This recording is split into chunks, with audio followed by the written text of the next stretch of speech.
morning mga kabeta.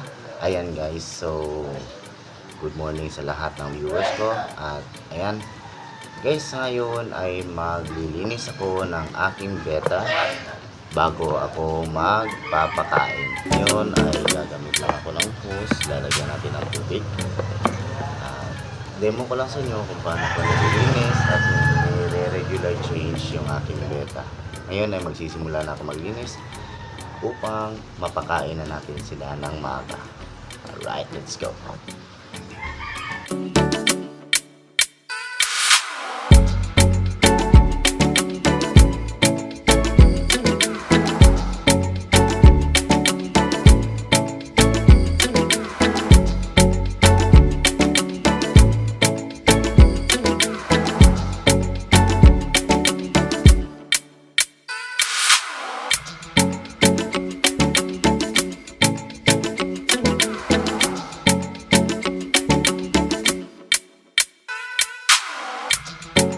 So, ayan guys, para sa mga beginner, bago kayo mapakain, linisin nyo muna yung mga beta tank niyo para naman magana yung mga beta natin at maging condition sila sa tubig nila.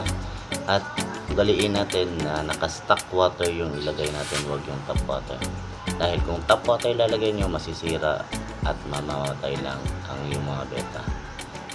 Nagsimula ako sa 8 pair ng beta. At ngayon, ito na sila. At may mga upcoming fry pa ako dito. Hey guys, daily routine ko yan. Every 3 days, naglilinis ako ng aking tubig.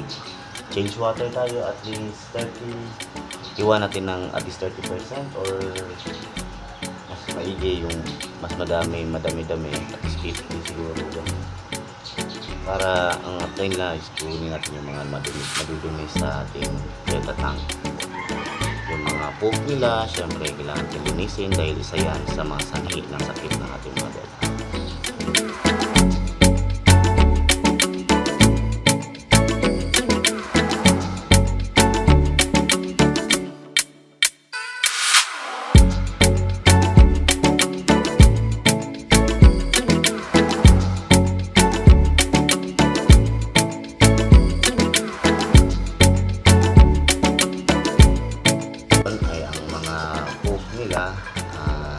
Dahil regular naman tayo naglilinis, so hindi masyadong madumi yung ating beta tank. At yung sa mga may kulay na mga beta, lalagyan natin ng extract, pero sa mga platinum ko at saka sa mga light colors ay hindi ko nilalagyan ng extract dahil yan ang sanhi na magkaka-red wash ang ating mga beta kung ating malagyan ng extract. Siguro pwede pero konti lang. Huwag nating damihan para hindi mag-stain ang kanilang mga fins.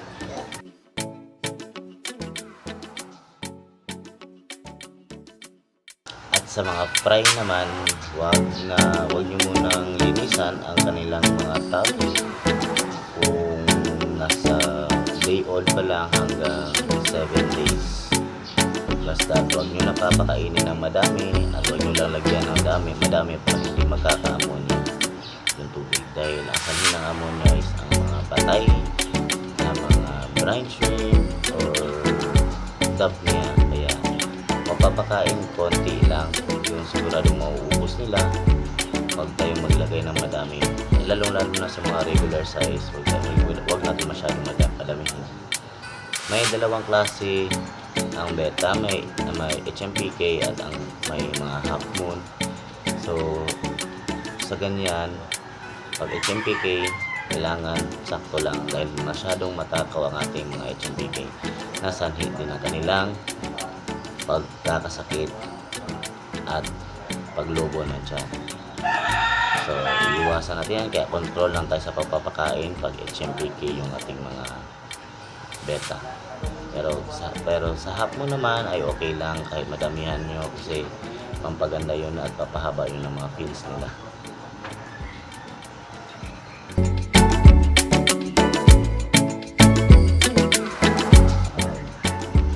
Tanggal na mga dumi nila, so lalagyan ko na lang ng stock water and ready to go na. Pwede silang pakainin.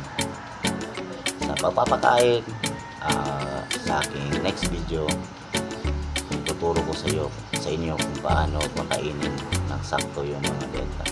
Sa mga expert breeder dyan, okay lang yan dahil pwede nyo na skip yung video ko. Pero sa mga newbie, kung gusto ninyo ang video ko, ay please follow, subscribe, like and share para naman mabigyan natin ng tips yung ating mga kapwa hindi na nagbebenta, yung mga kakasimula pa lang magbenta.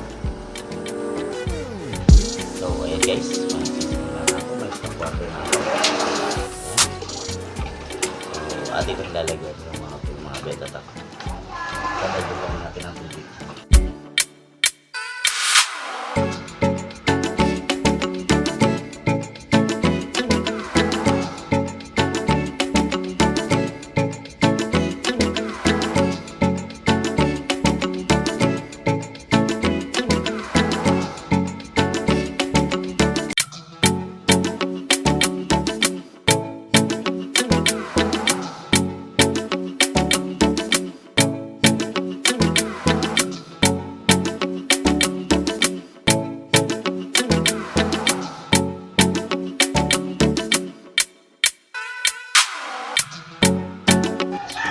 Ayan guys, so malinis na yung ating mga lalagyan at good to go na sila pakainin. Ayan, papasensyaan nyo na kung pinapatulo ko yung mga tubig at nagkakasaya ko ng tubig dahil maglilinis din ako ng sahig ngayon. Ganun ang ginawa ko. Pero dati sinasaling ko talaga sa bando pag hindi ako naglilinis sa flooring. So ngayon kasi naglilinis ako ng flooring, diniretso ko na muna. Okay guys, kung may mga katanungan kayo guys, at saka may mga suggestion kayo or may mali sa aking mga sinasabi, ay pwede nyo akong i-comment sa baba at ino-notice ko yan. At kung gusto nyo na sa mga newbie na may katanungan at gagawa natin ng video para masagot ko ang mga katanungan ninyo, gagawa natin yan ng video guys. So sa susunod na video, tuturuan ko naman kayo kung paano natin pakainin ang ating mga beta at kung gaano kadami yung ipapakain natin. Alright, so anyway, this is Jay the Beta Keeper. Good morning everyone and have a nice hobby. Beta fish out.